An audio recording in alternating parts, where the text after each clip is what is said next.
మాజీ మంత్రి మోత్కుపల్లి నరసింహులు కంటతడి పెట్టారు. మాదిగ మహాశక్తి సభలో పార్టీ జెండాను ఆవిష్కరించిన ఆయన ఈ సందర్భంగా మాట్లాడుతూ ఎమోషనల్ అయ్యారు. ఇప్పటి వరకు మాదిగలం ఎంతో నష్టపోయామని, ఇకనైనా మనమంతా ఏకం కావాలని అన్నారు. ఎవరు మనపై జాలి చూపడం లేదని, మాదిగలంతా తన వెంట ఉంటే తెలంగాణ రాజకీయం మారిపోతుందన్నారు మోత్కుపల్లి. ఇప్పటికైనా మాదిగలందరూ ఏకం అవుతామని పిలుపునిచ్చారు.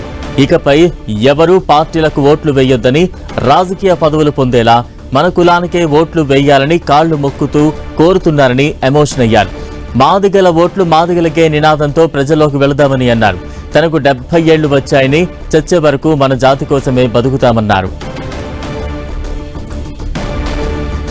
సోదరులారా, సోదరిమల్లారా, మన వాళ్ళు అమాయకత్వాన్ని విడిచిపెట్టండి. మీరు రాజకీయాలు చేయండి, మీరు రాజకీయాలు చేయండి. రాజకీయ పదవులు పొందేటట్టుగా మన కులానికి కూడా సపోర్ట్ చేయమని మాత్రమే మీ కాళ్ళకు మొక్కుతూ చెప్తున్నాను.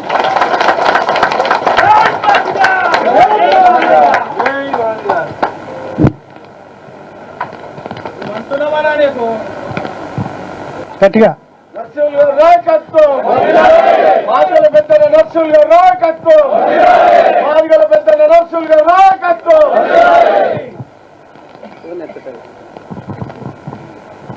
ఆరు సార్లు గెలవటం అంటే అది ఎంత కష్టమో మీరే ఆలోచించాలి.